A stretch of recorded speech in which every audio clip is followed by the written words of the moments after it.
அஸ்ஸலாமு அலைக்கும். இன்றைக்கி நம்ம வீட்டில் முருங்கை மரம்லாம் வெட்டி விட்டுட்ருக்கோம் மழை நேரம் பெய்யறதுனால. இப்போ நம்ம முருங்கை இலையில வச்சு ஒரு டிஷ் செஞ்சு காட்ட போகிறேன் உங்களுக்கு. நான் பார்ப்போம். இதை வரைச்சிட்டு வச்சுட்டேன். இப்போ இதில் கொஞ்சோண்டு எண்ணெய் ஊற்றிக்கலாம்.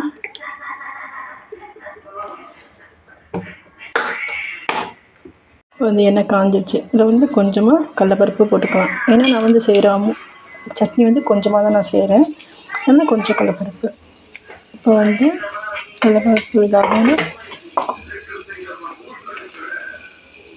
இல்லை ஒரு 3 இதில் 2 பெரிய வெங்காயமும் 2 வரமிளகாவும் சேர்த்து நல்லா வதக்கலாம்.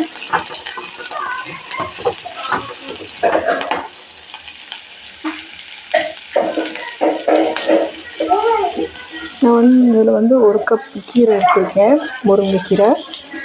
இதுக்கு இந்த 2 வெங்காயம், ஒரு 3 குட்டி தக்காளியாக இருந்தால் 3 தக்காளி போட்டுக்கலாம். போட்டு நான் சின்ன சின்ன தக்காளியாக தான் வச்சுருந்தேன், அதனால் 3 தான் போட்டுருக்கேன். அதையும் போட்டு அதையும் இதோடையே வதக்கிட்டுக்கலாம்.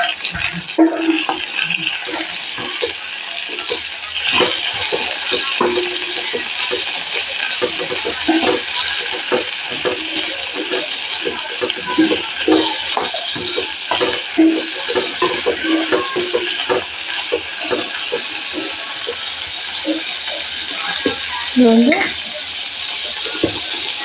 கொஞ்சமாக உப்பு சேர்த்துக்குவேன். கொஞ்சமாக இருந்தால் போதும். ரொம்ப உப்பு இதாயிரும். கொஞ்சமாக உப்பு போட்டுட்டு கொஞ்சம் நல்லா இது கொஞ்சம் வதக்கி எடுத்துக்கலாம். நல்லா வெங்காயமும் தக்காளி நம்ம தக்காளி சட்னிக்கெலாம் வதக்குறோம் பாருங்கள், இந்த மாதிரி கொஞ்சம் இந்த ப்ரௌனாக ஆனால் போதும். ஏன்னா அது கீரை கிருமி போடுறதுல கொஞ்சம் இதாக இருக்கக்கூடாது.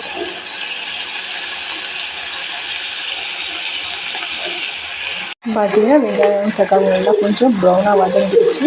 இப்போ இந்த 1 கப் கீரை, முருங்கைக்கீரை நம்ம இதில் சேர்த்துக்கலாம். சேர்த்துக்கிட்டு நல்லா அப்படியே இந்த வதங்க இதோட சூட்லேயே திரள்ற மாதிரி மட்டும் பண்ணிக்கலாம். ரொம்ப வதங்கினது தான் வேண்டாம்.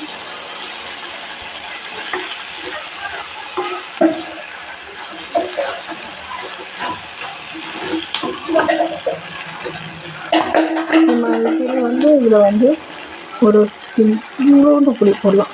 ரொம்ப இடம் நம்ம கீரை அதிகமாக போடாத, கொஞ்சமாக தான் சட்னினால.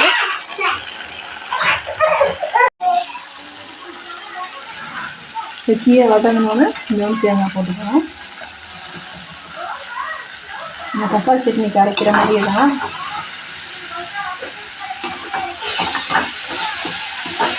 அவ்வளோதான். தேங்காய் வதங்கணும் தான் தேவையில்லை, அது கீரை தான். அதோட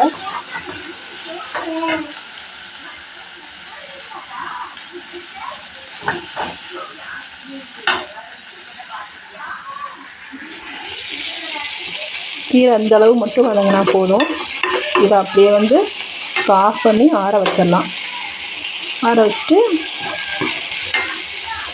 கொஞ்சம் அப்புறம் அரைச்சி காமிக்கிறேன் எப்படி. இப்போ நம்ம இதை அரைச்சி எடுத்துக்கலாம்.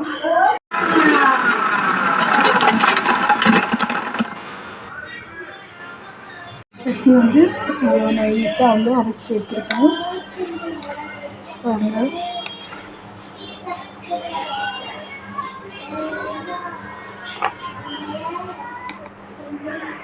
சட்னி நல்லா இருக்கு, நீங்களும் சாப்பிடுங்க வாங்க.